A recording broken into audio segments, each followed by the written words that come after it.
Thank you everyone for joining.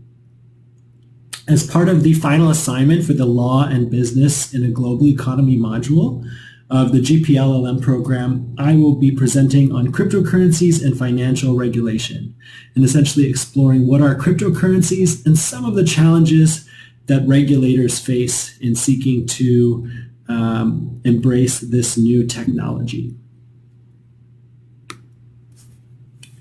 Cryptocurrency is a hot topic in both innovation and financial ecosystems.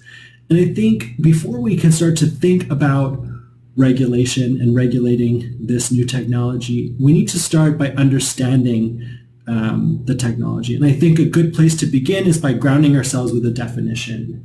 And the definition I've chosen to share here is from the World Economic Forum.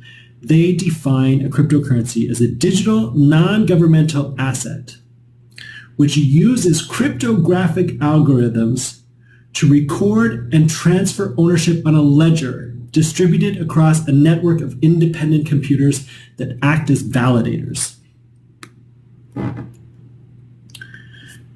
Cryptocurrency can trace its roots to a 2006 white paper authored by an individual or group of individuals under the pseudonym Satoshi Nakamoto. Satoshi Nakamoto purported to solve the problem of how to move value peer-to-peer on the internet without the use of a trusted intermediary. When commercial entities first started leveraging the internet, there wasn't an internet-native method of transferring value between parties. So just one example of this, when Pizza first developed its website online, you could order pizza from their website and it would be delivered to you, but you'd have to pay upon arrival. What the blockchain technology purported to do was establish a consensus protocol among multiple participants that would build an immutable chain of blocks containing data forming an auditable database. In the case of Bitcoin, the database was a record of who owns the coin. But essentially, there's three main characteristics of this solution that are relevant to our discussion around regulators.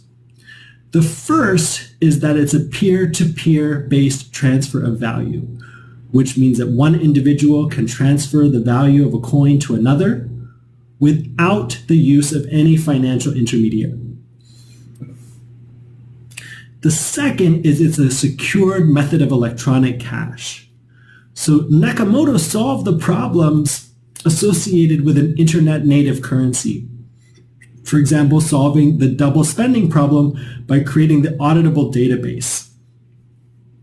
And finally, it does not require the use of trusted intermediaries. So blockchain bypasses those centralized intermediaries that can concentrate economic risks and rents. So by economic risks being concentrated, we're thinking about banks that are too big to fail. And by economic rents, for example, we can refer to the 1 and 1.5% of global GDP that is siphoned by the transfer payments industry every year. It's no small feat to declare that we have seen explosive growth in the cryptocurrency industry. The value of the cryptocurrency industry is about $2 trillion. To give you some example of that explosive growth, between 2012 and 2020, the value of Bitcoin grew by almost 200,000%. There are currently more than 10,000 cryptocurrencies in existence. However, it is dominated and centralized among a number of key players, and essentially the top 10 cryptocurrencies make up about 88% of the total market value. We're also seeing hundreds of cryptocurrency exchanges around the globe. But essentially, the widespread adoption of this technology offers opportunities for financial inclusivity, but it also means that regulators now face the challenges of ensuring that we have the right type of rules and regulations in place that we'll discuss later in this presentation. So in Nakamoto's white paper, the blockchain technology would be used to store data concerning who owns the coin. But that's not to say that blockchain-enabled solutions couldn't be expanded beyond that use. So for example, there's the possibility of smart contracts. So contracts that have inherently built-in protocols when certain conditions are met to execute a certain protocol, like release of funding, for example. Blockchain can also be used to record property ownership and transfer that property ownership. Notary services, bonded identity, but essentially the world is the cryptocurrency's oyster, which is to say that there's really no limit to the possibilities of what this technology can be used for. And that also poses an additional challenge to regulators. But thinking about blockchain as a cryptocurrency, there's also other financial innovations that followed. So for example, the development of crypto exchanges, so platforms where users can buy, sell, or exchange cryptocurrencies. Crypto derivatives, which look more like securities, so futures, options, swaps, even initial coin offerings, which are cryptocurrency's version of IPO. So the first question we might ask ourselves is, to what extent does existing regulations and laws in place, to what extent could these be used to regulate cryptocurrency industries? So for example, things like initial coin offerings and crypto derivatives could be regulated under existing securities regulations, and the cryptocurrencies itself could be deemed to be regulated under asset regulations. But what is very clear is that this is a new type of technology that offers new opportunities and offers new risks. So with that comes a need for its own unique approach to regulation. According to the World Economic Forum, they believe that an effective regulatory environment would allow for continuous and sustainable innovation and transparency in the industry, while also allowing consumers and businesses to realize the benefits of this new technology in a safe environment. What's really interesting is that innovation in financial services has remained a constant of this industry, but the regulation that's required often takes time. It takes time for regulators to understand not only the new technology itself, but also the types of regulations that could be used to protect consumers without stifling innovation. So there's two great examples I wanted to share. The first is the credit card. So the credit card first came into use in 1950, when its first year grew to more than 10,000 members and continued with exponential growth. However, it was not until the 1970s that regulations came out specifically designed for use of this piece of financial innovation. But there are risks that can be associated with not regulating new pieces of technology or new pieces of financial innovation. And I want to think specifically around credit default swaps. So these were developed in the 1990s, and they allowed lenders to buy protection and make periodic payments to insurance providers. So in the financial crisis, they were used by investors to protect against mortgage-backed securities and junk bonds. And looking at the growth of this industry grew from $630 billion in 2001 to $36 trillion in 2009. And these were directly related to the global financial crisis of 2008. It wasn't until 2010 that the Dodd-Frank Wall Street Reform and Consumer Protection Act came in and brought in regulations for these credit default swaps. So regulation follows innovation in financial services, but often takes time. So when we think about regulation for cryptocurrencies, I think we want to understand what would the objectives of these regulations be. And Gary Gensler, who's former SEC chair, sort of spearheading U.S. efforts to devise a regulatory framework for cryptocurrencies, who also teaches a number of courses on financial innovation through MIT, available through their open courseware program. So he's identified three areas and three key objectives of cryptocurrency regulation. The first and most important is protecting investors and providing a safe environment for investors. So we identified earlier the current size is $2 trillion, and that market continues to grow with more than 10,000 coins with anyone being able to effectively release a coin. And so the first purpose is to provide effective protection for consumers. Next is also protecting the financial system. So whereas now cryptocurrency is only a very small component of a much larger financial market, there is inherent instability in this technology being unregulated. So the second component would be to prevent any systemic risk to the global economy. And last but not least, preventing illicit activity. So that would be things like money laundering, tax evasion, terrorist funding, and just ensuring that these tools are not being used for illicit purposes. The WEF has categorized 4 approaches to cryptocurrency that I will be exploring in this presentation. The first is the comprehensive approach, and this is essentially regions that have designed specific regulation to govern cryptocurrency entities, typically include things like licensing and reporting, and also including provisions to prevent illicit activities. The second category of regulatory approaches is the public-private partnership model. And typically this is extensive collaboration between policymakers, regulators, and industry.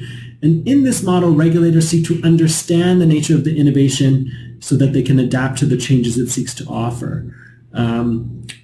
Industry is also better able to adapt to the regulations given that they're present in its inception. The third approach is the wait and see approach. So in this event, they typically don't issue specific regulations for the industry, but rather work with existing rules and regulatory framework and implement close monitoring. So it seeks to avoid disrupting innovation. And last but not least is the restrictive approach, which offers broad restrictive measures. These countries typically have concerns over illicit activities like terrorist financing or money laundering, but the unfortunate consequence is that it limits innovation in the industry. Next, I'm going to move on to exploring 4 countries that have each to show an example of this approach, each of the 4 approaches. The first case study will be Japan, which is an example of the comprehensive approach. The Payment Services Act designates cryptocurrencies as crypto assets, and they are regulated by the Financial Services Agenda. So there's legal status of cryptocurrency in the economy. There is also regulation around taxation. So profits earned through disposition or holding of crypto assets is considered income. There's also inheritance taxes on any estate holding cryptocurrencies. In terms of illicit activities, there's extensive regulation here. So the Act on Prevention of Transfer of Criminal Funds. So anyone selling cryptocurrencies must verify customer IDs, report suspicious activities, and general compliance with anti-money laundering and counterterrorism financing regulations. And the overall impact here is that Japan is considered an early adopter of cryptocurrencies and has an extensive innovation ecosystem. A country which is an example of a public-private partnership model is Singapore. Singapore designates cryptocurrencies as crypto assets, and they also encourage firms to come in and establish new businesses, and there's an extensive innovation support ecosystem. Interestingly, with respect to taxation, individuals or businesses who hold digital payment tokens as a long-term investment do not face capital gains, but they are businesses that buy and sell cryptocurrencies are required to pay taxes on the profits. The Payment Services Act in Singapore has extensive legislation for anti-money laundering and counter-terrorism funding regulations. But the overall impact in Singapore is that it's a supportive approach to cryptocurrencies, and there's extensive support for new ventures. And I think ultimately this can be seen in the fact that 43% of Singaporeans are actually holders of crypto assets. So that's the highest in the world. An example of the wait and see approach is Brazil. So there are no specific crypto regulations, but they rely on existing financial sector regulations for cryptocurrencies. In terms of taxation, capital gains taxes apply, and citizens are required to disclose cryptocurrency holdings. And existing anti-money laundering and counterterrorism funding regulations are applied. However, the overall impact is that perhaps a more tailored approach to cryptocurrency regulation would allow more certainty to drive innovation and growth in the sector. So in this case, the wait and see approach is seen as a barrier to innovation and development of this sector of the economy. The restrictive approach would be characterized by China. So cryptocurrency exchanges and mining operations have been banned, which means that no new tokens or coins can exist in China, and it's not possible to buy or sell on exchanges listed in Canada. But cryptocurrencies are recognized as an inheritable property. And income generated from the disposition of those currencies is taxable.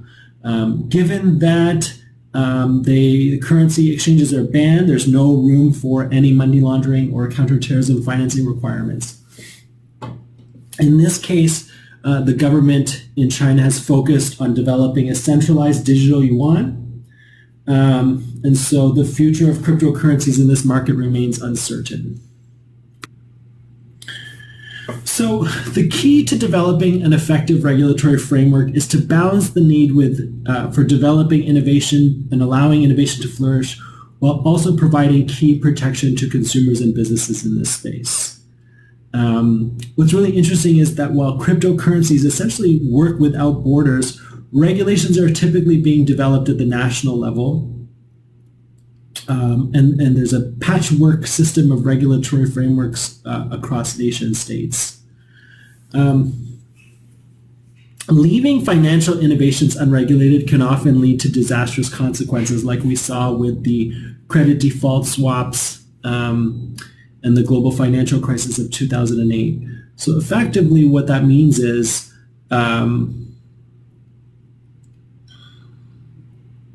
there's a risk in allowing this industry to grow at such a breakneck pace without putting in effective measures to protect systemic risks to the economy, consumers, and prevent against illicit activities. But the risk of overregulation is that we stifle the innovation necessary to really recognize the benefits that this new technology has to offer, from financial inclusivity to improving eliminating economic rents in the system. So the real key here is to find a balance between innovation and protecting consumers and businesses in this space. Thank you very much.